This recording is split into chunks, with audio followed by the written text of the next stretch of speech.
Assalamualaikum warahmatullahi wabarakatuh. Selamat datang praktikan praktikum APS tahun ajaran 2025-2026. Pada kesempatan kali ini kita akan membahas mengenai praktikum kedua kita yang akan membawakan materi mengenai DFD, DTD, dan juga CRUD Matrix. Sebelum kita melanjutkan untuk pengerjaan, di sini kita akan membahas mengenai studi kasus yang akan kita gunakan. Di sini kita akan menggunakan studi kasus mengenai sistem CV Bumiaji. Jadi di CV Bumiaji sendiri itu memproduksi beberapa komoditas seperti jambu kristal, bunga telang, lemons, dan juga kale. Masing-masing komoditas tersebut dipisahkan menjadi beberapa grade. Yang pertama ada grade A, B, dan C, lalu ada grade proses, dan juga ada grade disposal atau grade buang. Tiap masing-masing komoditas dengan grade tertentu memiliki penggunaan yang berbeda-beda. Untuk komoditas dengan grade A, B, dan C akan langsung dijual kepada pasar. Sedangkan komoditas dengan grade proses akan diproses terlebih dahulu menjadi produk tertentu yang nantinya akan baru dijual ke pasar. Sedangkan komoditas dengan grade disposal atau buang akan langsung dibuang. Selanjutnya di CV Bumiaji sendiri terdapat beberapa kendala, yaitu pengambilan data yang masih tidak efisien dan kesulitan untuk memproses dalam sistemnya. Sehingga owner dari CV Bumiaji kesulitan untuk mendapatkan informasi secara real time mengenai hasil panen, stok dari komoditas, proses produk stok, dan juga laporan laba rugi pada masing-masing produk ataupun komoditas. Maka dari itu kita di sini akan merancang sebuah sistem informasi yang dimana akan menyelesaikan permasalahan pada CV Bumiaji, yang nantinya diharapkan dapat membantu owner dalam mengembangkan bisnisnya sendiri. Baik, yang pertama di sini kita akan membahas terlebih dahulu mengenai materi data flow diagram. Jadi data flow diagram itu merupakan sebuah diagram yang mengilustrasikan hubungan antara proses, database, dan juga stakeholder yang di dalamnya juga menunjukkan aliran data, yaitu data masuk dan juga data keluar pada sistem tersebut. Selanjutnya ada CRUD Matrix. Jadi CRUD Matrix sendiri itu merupakan sebuah matriks atau tabel yang menunjukkan hubungan antara data dan juga proses bisnisnya, yang dimana kita akan mengenal istilah create, read, update, dan juga delete pada masing-masing data pada sistem tersebut. Untuk CRUD Matrix sendiri itu memiliki 3 tahapan. Yang pertama yaitu ada CRUD Matrix Data to Location, lalu ada CRUD Matrix Data to Process, dan yang terakhir ada Association Matrix Process to Location. Di sini merupakan elemen-elemen dari DFD sendiri. Untuk DFD sendiri yang pertama ada elemen proses. Jadi elemen proses itu menunjukkan aktivitas yang dilakukan pada sistem tersebut. Lalu ada elemen data store. Jadi data store ini merupakan sebuah tempat untuk kita menyimpan data yang nantinya akan digunakan pada proses yang ada pada sistem. Selanjutnya yang ketiga ada data flow. Jadi data flow sendiri itu merupakan aliran data yang menunjukkan bagaimana data tersebut mengalir dari satu proses ke proses lain. Selanjutnya ada yang namanya external entity. Jadi external entity itu merupakan sebuah entitas yang berinteraksi dengan sistem yang nantinya akan memberikan ataupun mendapatkan data dari sistem tersebut.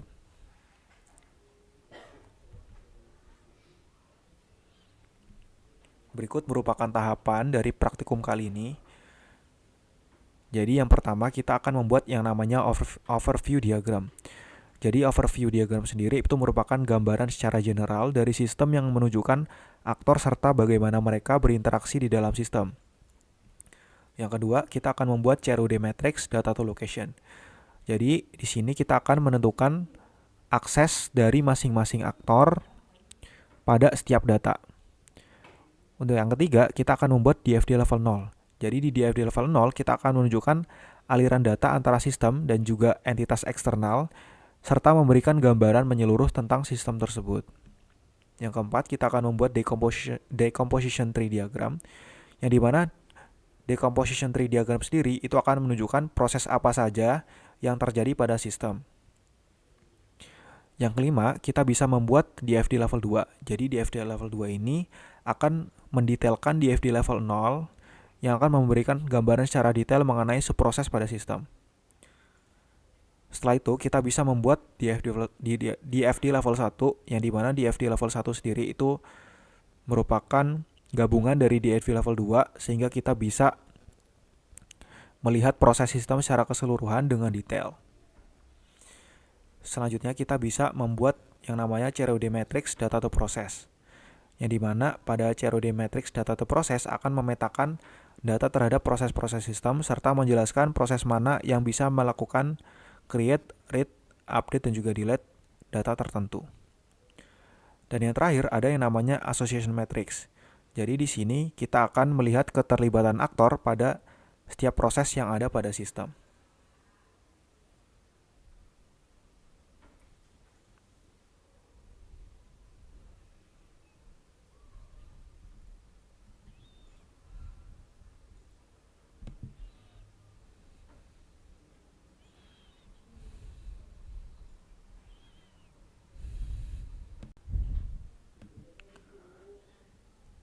Baik, untuk tahapan pertama kita bisa membuat CROD matrix dulu untuk data to location. Pertama-tama kita harus menyiapkan tabel untuk kita membuat data to location-nya. Untuk sheet-nya kalian bisa ganti dulu untuk namanya menjadi data to location. Selanjutnya kalian bisa memasukkan entitas beserta atribut pada kolom ini berdasarkan IRD yang sudah kalian buat. Di sini ada entitas berupa partner, partner harvest detail, dan lain-lain yang berdasarkan IRD yang sudah kita buat pada praktikum sebelumnya. Selanjutnya kita bisa menamakan untuk kolom yang di atas ini yaitu data to location. Selanjutnya kita harus menentukan terkait aktor pada sistem ini. Yang pertama ada owner, selanjutnya ada admin, lalu ada inspection staff, dan yang terakhir ada production staff. Oke, setelah kita mengatur untuk aktornya, kita bisa mengubah terkait posisi dari tulisannya. Kita bisa klik tulisan orientation, lalu kita ubah menjadi rotate up. Selanjutnya kalian bisa memberi warna untuk aktor bebas, kalian bisa warnain apa saja. Di sini saya akan memberikan warna hijau. Setelah itu kita bisa memberikan tabel pada data kita seperti ini. Oke, selanjutnya kita bisa menentukan terkait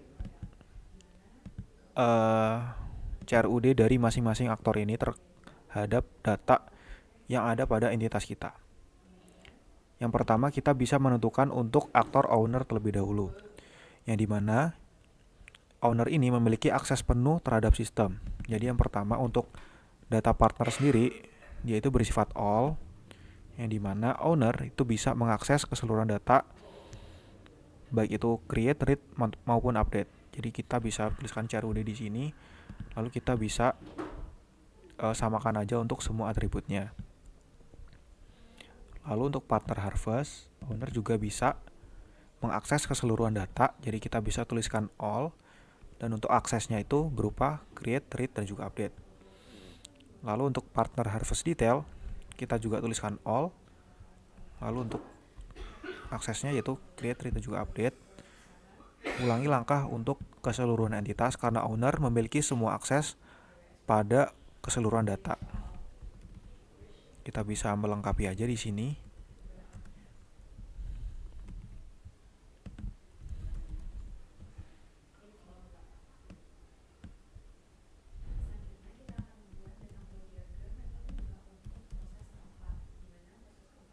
Oke, kita tuliskan untuk ke semua data kita.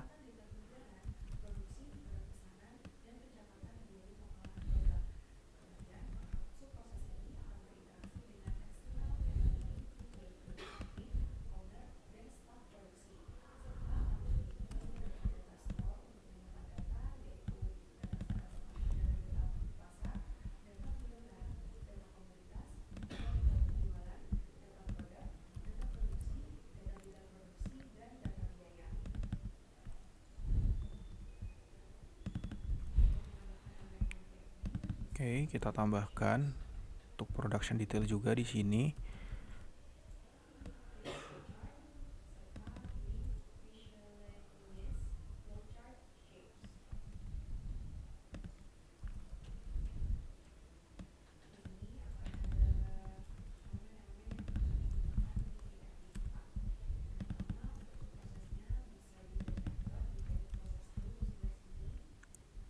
Oke. Selanjutnya kita bisa merapikan untuk hak aksesnya untuk owner sendiri agar terlihat lebih rapi di sini. Kita bisa alignmentnya center aja. Lalu untuk yang all ini kita bisa bold untuk memperjelas cakupan data yang bisa diakses oleh aktor tersebut.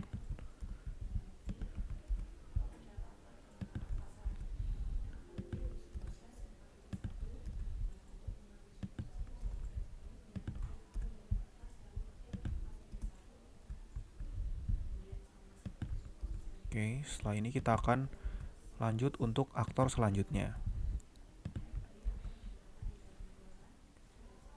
Selanjutnya ada aktor admin. Jadi untuk aktor admin pada data partner dia bisa mengakses untuk keseluruhan data juga.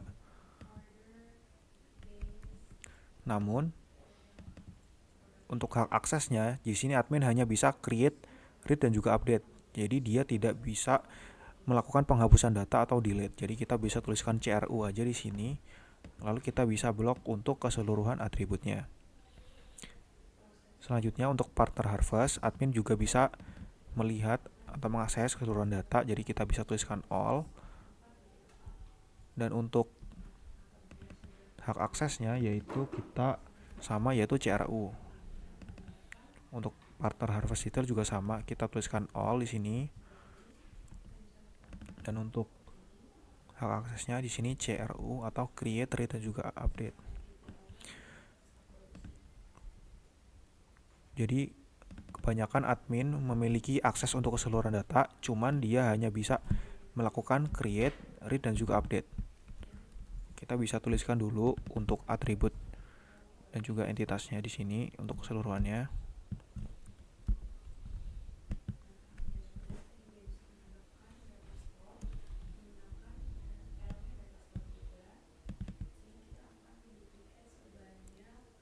Namun di sini ada perbedaan pada komoditas.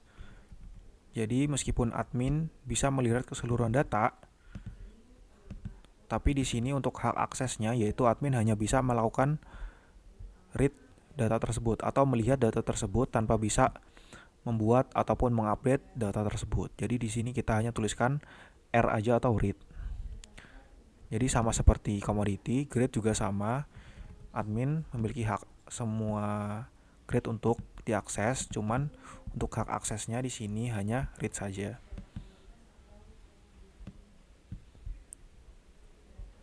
Ulangi hal yang sama untuk market juga.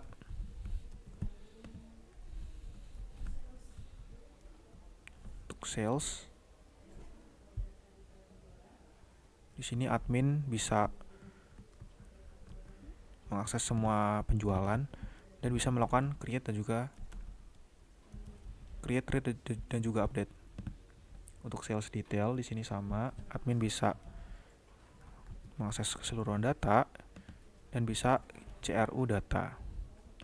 Kita bisa copy aja untuk keseluruhan hingga akhir.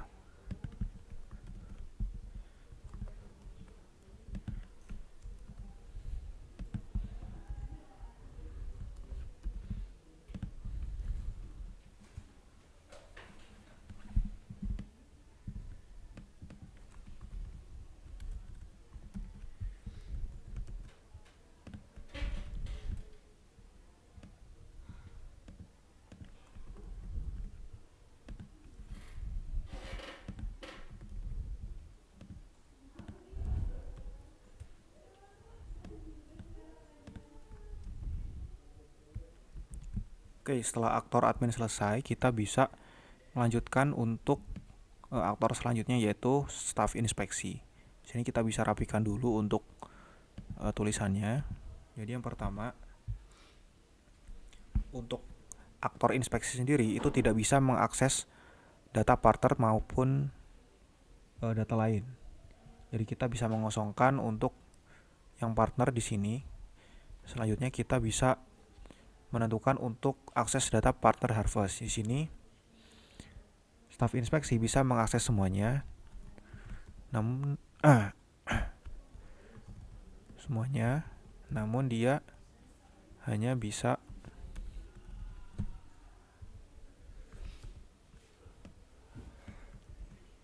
melakukan read data. Selanjutnya pada harvest detail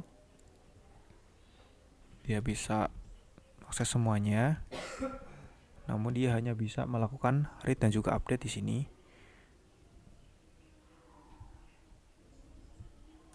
Lalu pada local harvest, admin bisa akses semua data, cuman hanya bisa melakukan read. Lalu pada local harvest detail, admin bisa melakukan mengakses semua data, tapi dia hanya bisa melakukan read dan juga update.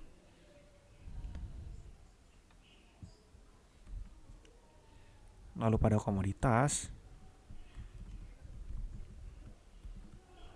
admin hanya bisa membaca data tersebut, yaitu read. Oke. Jadi admin inspeksi hanya bisa mengakses beberapa data saja, yaitu data yang sudah kita berikan untuk hak aksesnya. Selain data-data yang kita berikan, admin inspeksi tidak bisa mengakses data-data lain di sini. Kita bisa lanjut untuk aktor berikutnya. Selanjutnya di sini ada production staff. Karena dia berhubungan dengan produksi, maka hanya bisa mengakses data-data yang diperlukan untuk produksi saja. Di sini kita bisa ke production. Jadi staf produksi bisa mengakses semua data untuk produksi, dan dia bisa melakukan create dan juga update. Dan untuk production detailnya dia bisa mengakses semuanya juga. Namun di sini dia hanya bisa melakukan create, read dan juga update. Oke. Jangan lupa untuk kita rapikan terkait data-data yang sudah kita masukkan. Oke, jadi berikut merupakan data to location yang sudah kita buat. Jadi kita menentukan hak akses tiap aktor pada masing-masing data yang ada pada sistem kita.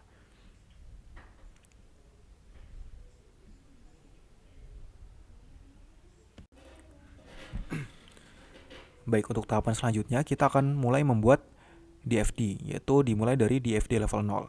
Yang dimana DFD level 0 ini akan menggambarkan sistem kita secara general, yang nantinya akan menggambarkan bagaimana interaksi antara aktor dan juga proses di sistem kita. Oke, yang pertama kita harus mengganti terkait kertas kita dulu atau halaman kita. Kita klik bagian desain di sini, lalu kita ganti untuk orientationnya, kita ganti menjadi landscape. Selanjutnya kita memerlukan simbol-simbol atau notasi yang digunakan untuk membuat DFD sendiri. Kita bisa klik more shapes di sini, lalu kita masuk ke bagian flowchart, lalu kita pilih miscellaneous flowchart shapes untuk menampilkan notasi untuk membuat DFD itu sendiri. Jadi di sini kita bisa ubah dulu untuk nama halamannya di sini, yaitu DFD level 0. Oke, pertama kita bisa menentukan nama dari sistem kita terlebih dahulu. Kita bisa ambil aja yang divided process to di sini. Kita bisa perbesar sedikit. Di sini kita akan masukkan nama dari sistem kita, yaitu sistem pencatatan laporan laba rugi dan stok komoditas pada CV Bumiaji. Oke, di sini merupakan nama dari sistem kita itu sendiri. Kita bisa tuliskan 0 untuk bagian atasnya untuk menunjukkan bahwa ini merupakan DFD level 0. Selanjutnya kita bisa menambahkan external entity di sini. Di sini ada 4 external entity berdasarkan apa yang sudah kita buat. Di sini kita bisa atur untuk besar dari notasinya. Lalu kita bisa duplikat aja sebanyak 3 kali di sini.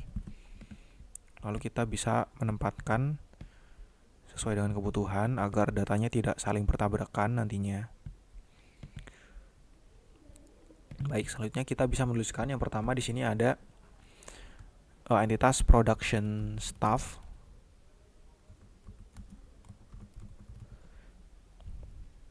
Lalu ada entitas owner. Lalu ada entitas admin. Dan juga ada entitas inspection staff. Oke. Di sini mungkin kita bisa perbesar untuk tulisannya agar lebih terlihat.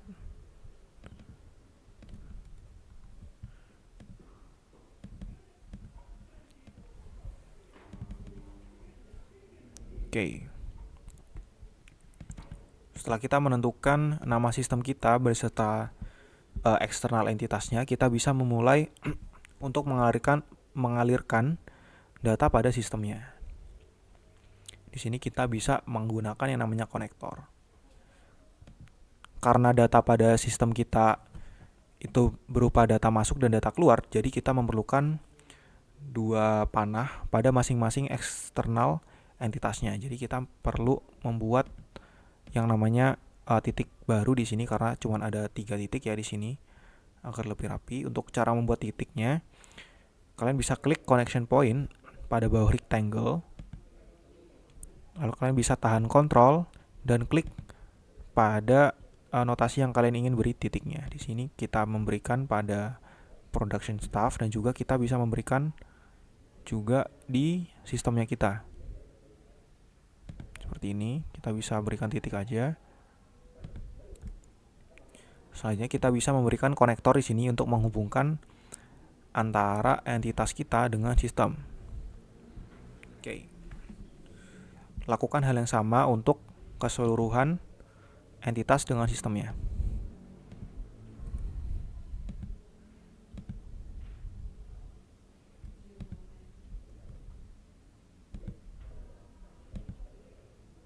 Oke.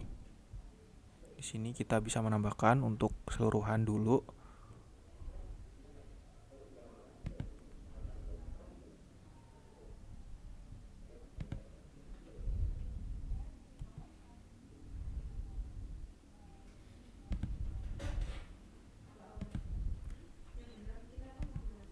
Selanjutnya jangan lupa untuk menambahkan terkait garisnya juga di sini. Oke, selanjutnya ada yang inspection staff. Jangan lupa untuk memberikan terkait flow datanya di sini menggunakan konektor. Oke, kita bisa hubungkan dengan konektor. Oke, selanjutnya untuk menambahkan arah panah, kita bisa Ctrl A dulu untuk menseleksi semuanya, lalu kita bisa pergi ke bagian line, lalu kita pilih arrow, lalu kita pilih panah yang kita inginkan. Oke, yang pertama kita bisa memasukkan untuk aliran data masuk ke sistemnya dari production staff itu sendiri. Ya, di sini ada data production data ya. Lalu ada production detail data dan juga ada cost data. Selanjutnya untuk data yang masuk ke production staff berupa production data, ada production detail data dan juga ada cost data. Selanjutnya untuk entitas owner sendiri di sini, untuk yang masuk ke owner sendiri ada grade data, ada cost type,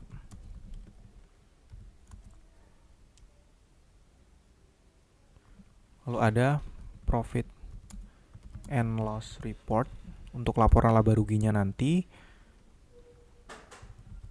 lalu ada rekap penjualannya,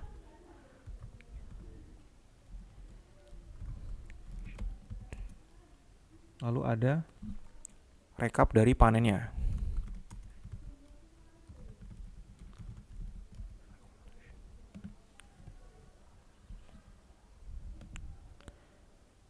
kita bisa geser untuk tulisannya di bagian kiri di sini agar tidak menutupi untuk flow di sampingnya.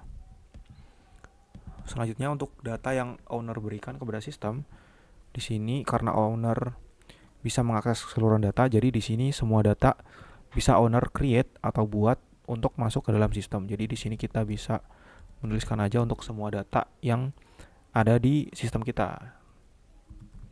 Ada partner data, ada partner harvest data,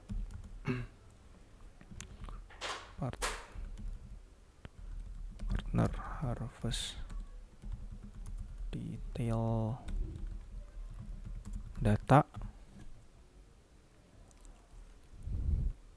ada lokal harvest data, lalu ada lokal harvest detail data, lalu ada commodity data, lalu ada grade data. Selanjutnya ada market data di sini atau data pasarnya ya. Selanjutnya ada sales data atau data penjualan. Lalu ada sales detail data. Selanjutnya ada production data. Lalu ada production detail data. Selanjutnya ada product data. Ada cost data. Dan yang terakhir ada cost type data. Selanjutnya kita bisa sama untuk menggeser untuk datanya ke bagian kanan agar tidak menutupi flow-nya. Di sini kita sesuaikan saja. Selanjutnya di sini kita akan memasukkan data antara sistem dan juga admin di sini. Untuk data yang masuk ke admin, di sini ada product data, lalu ada commodity data, dan juga ada market data. Oke, untuk data yang bisa admin create atau admin buat untuk masuk ke sistemnya, di sini ada partner data, ada partner harvest data, lalu ada partner harvest detail data, lalu ada local harvest data, lalu ada local harvest detail data, lalu ada sales data atau data penjualannya ya. Selanjutnya ada sales detail data, ada production data, dan terakhir ada ada production detail data. Oke. Dan terakhir kita perlu memberikan flow data antara inspection staff dan juga sistemnya. Untuk data yang masuk sendiri ke inspection staff, di sini ada total harvest data, lalu di sini ada local harvest detail data, ada partner harvest detail data. Oke. Kita bisa geser terlebih dahulu. Sama untuk yang bagian admin kita bisa geser sedikit. Oke, yang terakhir yaitu data yang bisa inspection staff buat untuk masuk ke sistemnya. Di sini ada commodity data sendiri. Lalu ada local harvest data. Lalu ada partner harvest data. Ada local harvest detail data, dan yang terakhir ada partner harvest detail data. Oke, kita bisa rapikan untuk tulisannya. Kita bisa geser dulu dengan menekan atau menggeser titik kuning ini. Oke. Jadi berikut merupakan DFD level 0 dari sistem pencatatan laporan laba rugi dan stok komoditas pada CV Bumi Aja sendiri. Jadi ini merupakan gambaran umum bagaimana flow data di dalam sistem CV Bumi Aja sendiri, yang dimana melibatkan entity dari eksternal itu sendiri.